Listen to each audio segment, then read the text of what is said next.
बोलिए श्री सद्गुरु महाराज की जय। श्री सद्गुरु महाराज की जय। श्री सद्गुरु महाराज की जय। नमो नमो सतगुरु नमो। जासम को न आन परम पुरुष होते अधिक गावे संत सुजान। अर्चनीय वंदनीय पूज्य महात्मागण, धर्म प्रेमी सज्जन वृंद, धर्म अनुरागनी माताओं एवं धर्मशीला बहनों, हम लोग अभी पाठ में सुन रहे थे राम के स्वरूप के बारे में। बच्चा लोगों को शांत कीजिए। क्या सुन रहे थे? राम स्वरूप तुम्हार, बचन अगोचर बुद्धि पर, अविगत अकत अपार, नेति नेति नित निगम कह।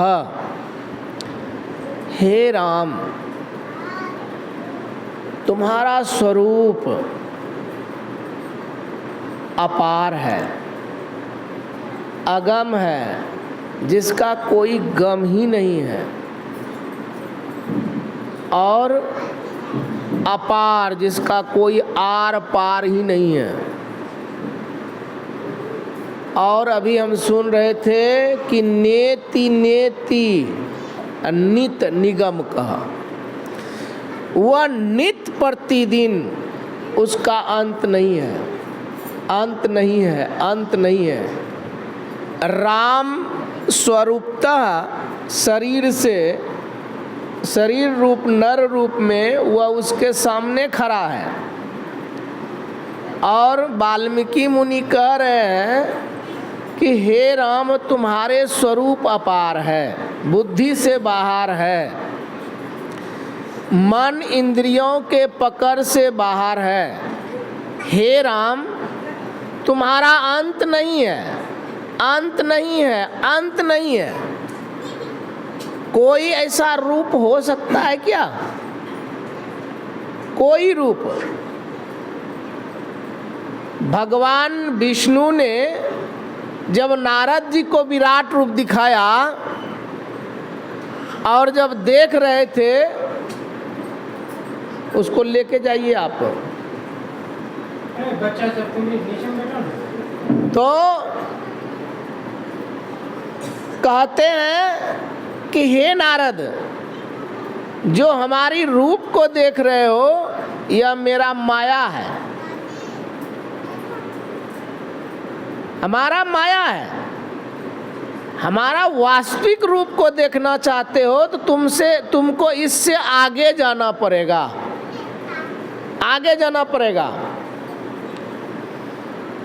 जब नेति, जिसका अंत ना हो, अंत ना हो, तो वहाँ नारद भी थे और भगवान विष्णु का विराट रूप भी था। दोनों अलग था, तब तो एक दूसरे को देख रहा था।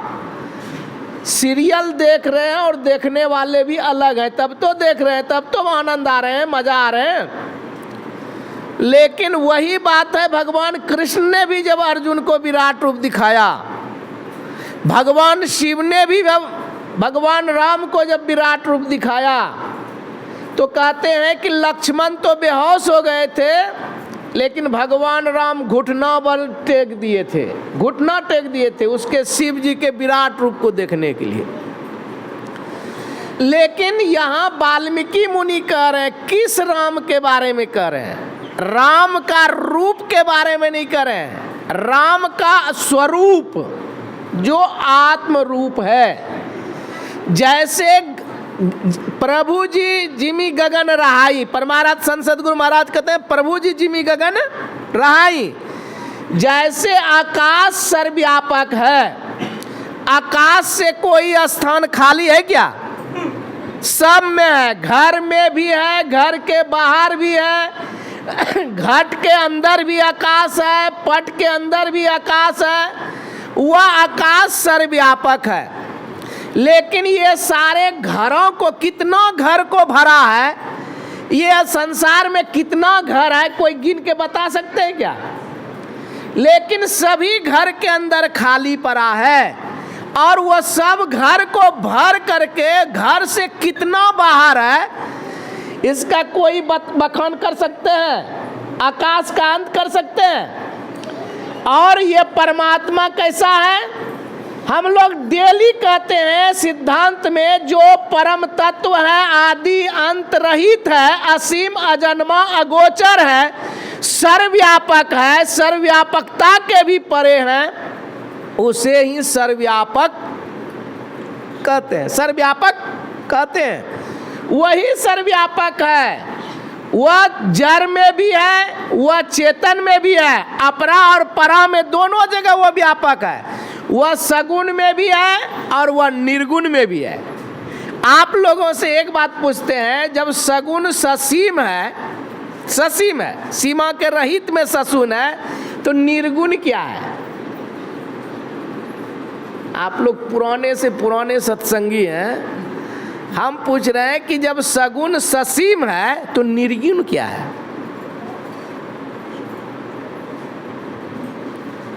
बताइए जरा से, हम नहीं जानते हैं, बताइए ना।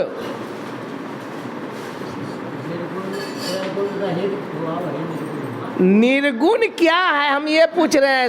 सगुण जब ससीम है, मान लीजिए घर है, घर का रूपरेखा है ना, लंबाई चौड़ाई है ना, आकार प्रकार है ना, तो निर्गुण क्या है? ससीम का अंश है निर्गुण। निर्गुण ससीम है कि असीम है, ये पूछना चाह रहे हैं। ससीम है। ससीम है, ठीक से बोलिए। निर्गुण आत्मा जैसे है, परमात्मा का अंश, आत्मा हमारा निर्गुण, शरीर है सगुण। देखिए, निर्गुण भी ससीम है। जब कोई भी नाम रूप है तो उसका सीमा बंधा हुआ है। इसलिए हम लोग डेली स्तुति प्रार्थना में कहते हैं, निर्गुण सगुण के पार में, सत असतहु के पार में।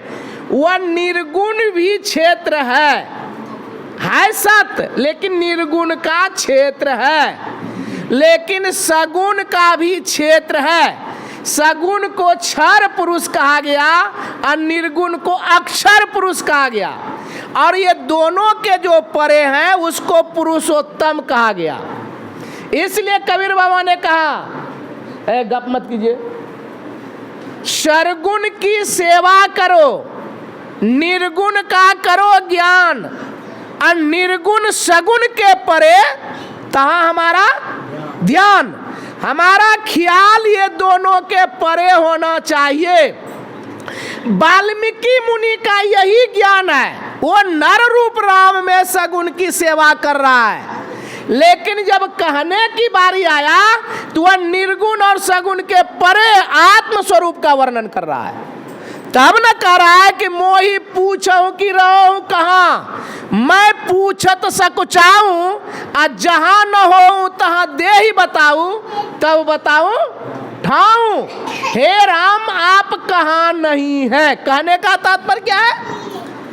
हे राम आप कहाँ नहीं है। लेकिन उस भाव में जो देखता है उसी का परम कल्याण होता है। उसको ले जाइए, ले जाइए उसको, आपका बच्चा आपको प्रिय है। आप इसलिए कहते हैं कि आप जो है नर रूप को दर्शन कर रहे हैं। वही दशरथ की दृष्टि है। अभी सुन रहे थे ना कि राम के वियोग में दशरथ की प्राण छूट गया। क्यों? दशरथ के दृष्टि में है कि राम का वनगमन हो गया है, इसलिए ना वो दशरथ ने नर रूप राम को समझ रहा है, वो व्यापी शरीर को राम नहीं समझ रहा है, शरीर को राम समझ रहा है। कुर्ता को शरीर नहीं, जैसे हम लोग कुर्ता अलग समझते हैं, शरीर को अलग समझते हैं, उसी प्रकार से दशरथ जो है कुर्ते को शरीर समझ रहा है। यही फर्क है। दशरथ को दुख है, माया के स्वरूप का दर्शन कीजिएगा, दशरथ की दृष्टि में रहिएगा तो आपको जीवन में रोना पड़ेगा और जीवन में कल्याण नहीं होगा। आवागमन का चक्कर नहीं छूट सकता है, दुख से आप वंचित नहीं हो सकते हैं। हमारा वाल्मीकि का दृष्टि होना चाहिए, वाल्मीकि का दृष्टि होना चाहिए, क्योंकि वाल्मीकि का दृष्टि बिरले कोई देख पाता है। वाल्मीकि का दृष्टि जो है बिरले कोई देखता है। आप कहिए क्यों? जब वही राम जब राजा जनक के समाज में गया न, तो सबने सब तरह से अनुभव किया, जिसका जिसका जैसी प्रति श्रद्धा था वैसा वैसा राम के रूप का वर्णन किया। किसी ने अपने बच्चे के रूप में देखा, किसी ने इष्ट के रूप में देखा, किसी ने काल के रूप में देखा, किसी ने संबंधियों के रूप में देखा कि नहीं, गोस्वामी जी ने वर्णन किया है ना। लेकिन वहां एक आदमी और बैठा हुआ था। कौन? तो जोगी लोग।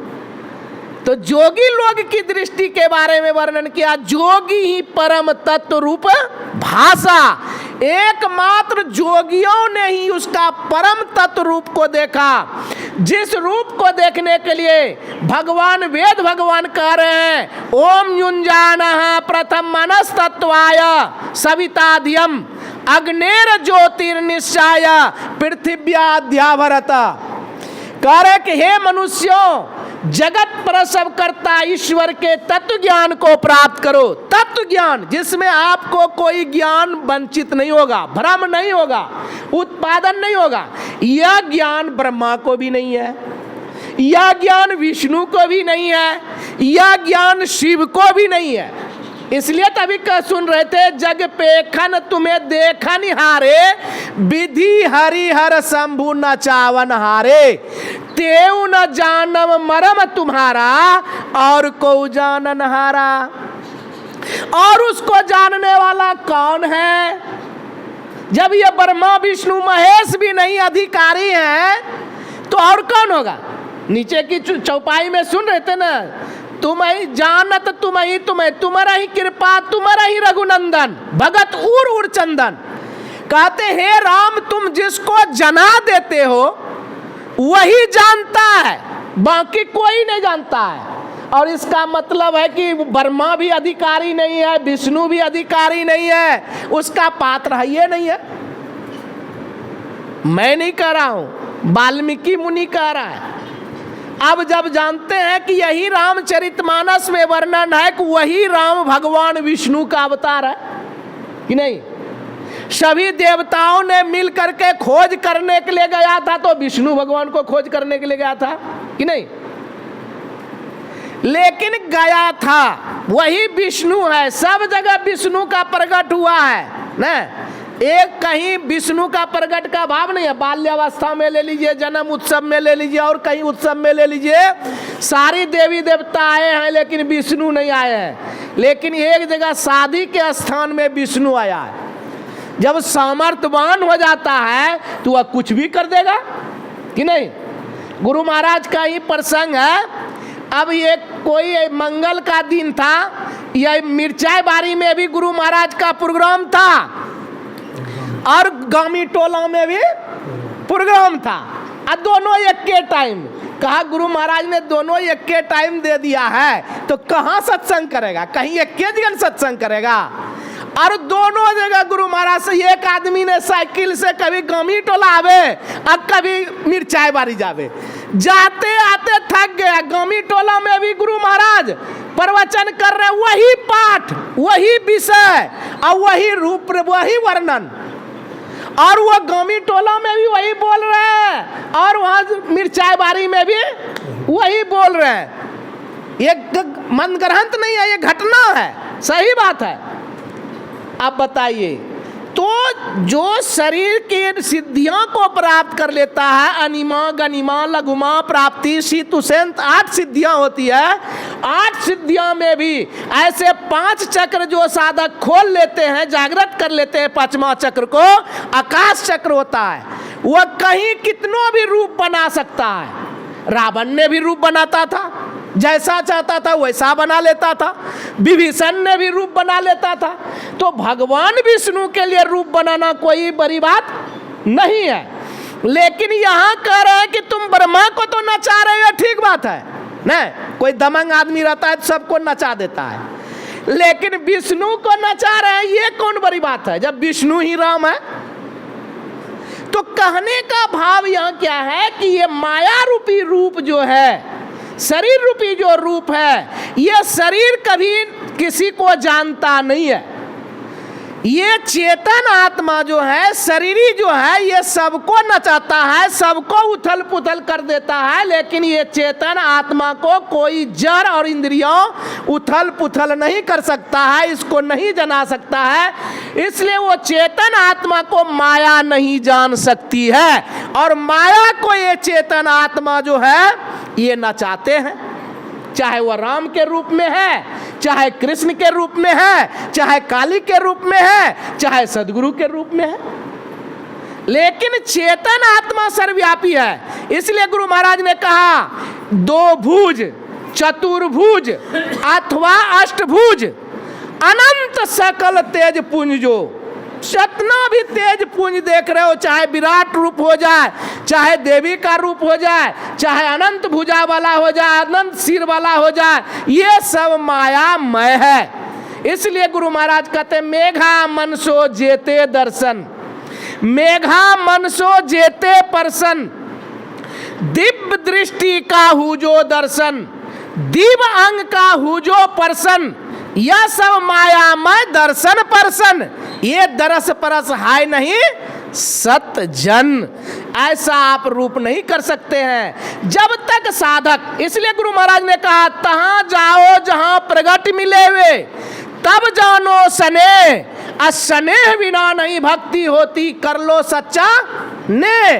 तो कहाँ जाएंगे? तो जहाँ सर्वव्यापी है। कहाँ परमात्मा है? तो प्रभु व्यापक सर्वत्र समाना, परख आवे नहीं, परख में आता नहीं है। परमात्मा सब जगह है, लेकिन हमको परख इसलिए नहीं आता है कि हम सब जगह नहीं है, और अपने का भी ज्ञान नहीं है, तो दूसरे का ज्ञान कैसे होगा? पहले अपने का ज्ञान चाहिए। वाल्मीकि को अपने का ज्ञान हो गया था, महाराजा दशरथ को अपने का ज्ञान नहीं हुआ था, इसलिए महाराजा दशरथ को दुख है। अगर वाल्मीकि की दृष्टि में रहिएगा तो आपको कहीं दुख नहीं होगा, वह राम कहीं जाएगा नहीं, कहीं आएगा नहीं। तदे जति तन्ने जति तन दूर के है, कहते हैं ज्ञानियों के लिए वह राम जो है। गोस्वामी लक्ष्मीपति जी महाराज ने कहा ना, राम आदि और अंत है, राम मध्य परिपूर्ण, संतन को लखी परे, दुर्जन सोयति दूर। वह राम आदि और अंत भी है, लेकिन उस राम को जानने के लिए हमको अपना ज्ञान प्राप्त करना पड़ेगा। तो कहाँ जाएंगे? जहाँ हमको राम का दर्शन होगा, जहाँ हमें परमात्मा का दर्शन होगा। तो परमार्थ संत गुरु महाराज कहते हैं स्थूल सूक्ष्म कारण महकारण केवल्यहू के पार, सुषमन तिल हो पिलतन भीतर, होंगे सबसे न्यार। ब्रह्म ज्योति ब्रह्म ध्वनि को धरी धरी, ले चेतन आधार। तन में पिल पांचों तन पारा, जा पाओ प्रभु सार। कहते हैं कि ब्रह्म ज्योति का सहारा लेकर, ब्रह्मनाद का सहारा लेकर तुम ये चेतन के आवरण को हटाओगे, स्थूल के आवरण को हटाओगे, सूक्ष्म के आवरण को हटाओगे, कारण के आवरण को हटाओगे, महाकारण के आवरण को हटा दोगे, तब केवल अवस्था में चले जाएगा। पंचम बजे धुर घर से जहां आप विराजे, गुरु की कृपा से में ही कहाँ पहुंची खोजना। तो आप वहां चले जाएंगे तब क्या होगा, तो तन में पी लेंगे, घुसेंगे ना, तन में जैसे घुसेंगे, निज तन में खोज सज्जन, बाहर न खोजना, अपने ही घट में हरि है, अपने में खोजना, दो नैन नजर जोड़ के एक नोक बना के, अंतर में देख सुन सुन, अंतर में खोजना, अंतर में खोजना। दूसरे जगह गुरु महाराज कहते हैं, भाई योग हृदय वृत्त केंद्र बिंदु, जो चमचम चमकै ना, नजर जोरी तकी धसै, ताही में धुन सुन पावे ना, सूरत शब्द की करे कमाई, निज घर जावे ना, निज घर में निज प्रभु को पावे, अति हुलसावे ना। मीराबाई को भी जब मिल गया परमात्मा का आत्म साक्षात्कार, जब मीराबाई को हो गया गुरु की दया से, रैदास की महाराज की दया से, तो मीराबाई भी कहती है, सबके पिया परदेश भेज बसत है, लिखी लिखी भेजे पाती, हमरे पिया घट ही बसे, बात करूं दिन राती, बात करूं दिन राती। जो अपने घट में अपने आप में स्थिर हो जाता है, सारे आवरणों को पार कर, इंद्रियों से और शरीर से अलग होकर के अपने अकेलापन हो जाता है, वह साधक को, वह चेतन को, वह जीव को आत्म स्वरूप का दर्शन होता है। और जहां अकेलापन हो जाता है वही परमात्मा का दर्शन होता है। वाल्मीकि मुनि ने उल्टा नाम जपे जग जाना, वाल्मीकि हुए ब्रह्म समाना। वो ब्रह्म हो गए थे वाल्मीकि साधना करके, नारद की सदयुक्ति को जान करके वह संत हो गए थे, सारे आवरणों से पार हो चुके थे, इसलिए उसकी आत्मदृष्टि थी। इसलिए महर्षि साई स्वामी जी महाराज की वाणी में है, इस आंख से भी देखूं, दिव्य दृष्टि से भी पेखूं, साही विशेष दर्शन आत्मज्ञान में हो। जिस साधक को आत्मज्ञान हो जाता है वह तत्व रूप में दर्शने लग जाता है। वह तत्व क्या है, वह सब जगह व्यापक है और सभी रूप में वही है, उसका दूसरा कोई रूप ही नहीं है। जैसे सब कोई अभी कपड़ा पहने हुए हैं और कपड़ा का तत्व रूप पूछे कि तब कपड़ा का तत्व रूप क्या है, नहीं, नाम अलग अलग है ना। किसी ने कुर्ता पहना है, किसी ने गंजी पहना है, किसी ने पैंट शर्ट पहना है, किसी ने लुंगी पहना है, किसी साड़ी पहने हैं ना, हर एक चीज, फ्रॉक पैंट भी पहने हुए हैं, शर्ट भी पहने हुए हैं, लेकिन वह सब में क्या है, वो सब में कपड़ा है, कपड़ा में धागा है, धागा के बिना कपड़ा नहीं बन सकता है, बनेगा क्या? अब कपड़ा के बिना ये आकार प्रकार होगा क्या, नाम रूप आएगा क्या? और धागा किसके बिना नहीं बन सकता है, तो रुई के बिना। जो कभी परिवर्तन ना हो, जो कभी रूपांतरित ना हो, वह क्या है तत्व रूप में, तो वह रुई है, वह रुई है। उसी प्रकार से चराचर प्राणी में सब जगह ओत प्रोत जो है, सब जगह घुसा बुना हुआ जो है, दूसरा कोई खाली नहीं है, वही एक चेतन आत्मा है, वही आत्मा है। जिस आत्मा को जान लेने के बाद सारे संशय दूर हो जाता है, दुविधा नष्ट हो जाता है और जीवन सार्थक और सफल हो जाता है। अगर वाल्मीकि की दृष्टि है तब तो वह राम सब जगह है, अगर वही दृष्टि दशरथ की दृष्टि है तो राम कहीं है कहीं नहीं है। एक रामकृष्ण परमहंस जी महाराज से पूछा ना कि किसका उपासना करते हैं, मैं काली का ये चेतनमय काली है, ये चेतनमय काली है, ये सर्वव्यापक है, का ये तो मूर्ति है, का तुम्हारे दृष्टि में मूर्ति है और हमारे दृष्टि में ये व्यापक है। तो दृष्टि का फेर है, अपनी दृष्टि को जैसा बनाएंगे वैसा बनेगा और वैसा लौकेगा।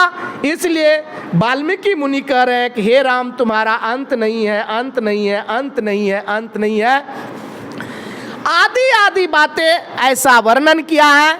लेकिन हम तत्व रूप में तभी जानेंगे, यह कहने सुनने की बात नहीं है, देखा देखी की बात है, अनुभव करने की चीज है। इसलिए कबीर बाबा ने कहा दुल्हा दुल्हन मिल गया, अब फीकी पर गया बारात। तो फीकी पर गया बारात जब अपने को साधना करके सारे आवरणों से ऊपर कर लेंगे, सदाचार का पालन करेंगे, कदाचार का त्याग करेंगे, छठ दमशील बीरति बहुकर्मा, निरत निरंतर सज्जन धर्मा। ये सातवीं भक्ति जब भी कर लेंगे, सातम सम मोहि मैं जग देखा, अब मोते अधिक संत करी लेखा, तो आपको सब जगह ब्रह्म ही ब्रह्म दिखेगा। ब्रह्मिदम खिलम ब्रह्मा, ब्रह्म ही ब्रह्म निकलेगा। जो आप लोग कहानी भी सुने होंगे, एक महात्मा कुत्ता रोटी लेकर के भागा तो कुत्ता को पकड़ लिया और अपना भी खाता था और कुत्ता को भी खिलाता था। तो दूसरा देखकर हंसने लगा, तो वो महात्मा क्या कहता है, क्यों हंसते हो विष्णु? अरे विष्णु खाता है, विष्णु खिलाता है और विष्णु को खाता है। विष्णु ही विष्णु को खाता है और विष्णु ही विष्णु को खिलाता है। अब विष्णु क्यों हंस दीदी, विष्णु तुम क्यों हंस रहे हो? तो वह ज्ञान जब हो जाएगा, वही ज्ञान तुकाराम के तरह हो जाएगा, वही ज्ञान नामदेव के तरह हो जाएगा। कुत्ता रोटी लेकर भाग रहा है, वो घी लगा करके जा रहा है। मीराबाई के तरह दृष्टि हो जाएगा तो शाम का पिटाला राजा ने भेजा है, अब मीरा करे आओ आओ मेरे श्याम सुंदर। तो श्याम सुंदर की दृष्टि, ऐसा दृष्टि होने के लिए प्रहलाद के तरह दृष्टि हो जाएगा, तत्व ज्ञान हो जाएगा। बाप उसको खम्मा में बांध रहा है और कह रहा है कि तुम्हारा भगवान कहाँ है, बताओ तुम्हारा विष्णु कहाँ है? तो प्रहलाद ने क्या कहा, बहुत अच्छा उत्तर दिया, हे पिताजी वह विष्णु तो सर्वमिदम खलम विष्णु है, वह सब जगह व्यापक है, सर्वव्यापक है। कहा कहाँ है? कहा हम में, तुम में, खरक खम में, सब में व्यापक राम, वह सब जगह है। तो हिरण्यकशिपु को लौका, लेकिन प्रहलाद को दिखाई दे रहा था, उसका हृदय शुद्ध था, पवित्र था और सारे आवरणों से साधना करके पार कर लिए थे। आत्मदृष्टि हो गया था। जैसे दूध से छाली को मत करके उसको छोड़ दीजिएगा, मतने के बाद छाली जब अलग हो जाएगा, क्रीम जब अलग हो जाएगा, छाली मथिएगा तो मक्खन निकलता है ना, और मक्खन को मत करके छोड़ दीजिएगा पानी में तो अलग रहेगा कि मिल जाएगा। दूध में भी रख दीजिएगा तो मिल जाएगा कि अलग हो जाएगा। उसी प्रकार से जो जैसे मुंज से सीख को निकाल लेते हैं, उसी प्रकार से साधक साधना करके चेतन आत्मा से अपने शरीर को निकाल लेता है। वो शरीर में रहते हुए भी शरीर से अलग हो जाता है, आत्मा की दृष्टि से निरीक्षण करने लगता है, आत्मा ही सब जगह दिखाई देने लगता है। कोई सेज उसका खाली नहीं रहता है, सब सेज में वो परमात्मा व्याप जाता है। इसलिए उसके लिए कोई बड़ा और छोटा नहीं होता है, वो सबका सम्मान करता है। आदि आदि बातें हैं। बोलिए श्री सद्गुरु महाराज की।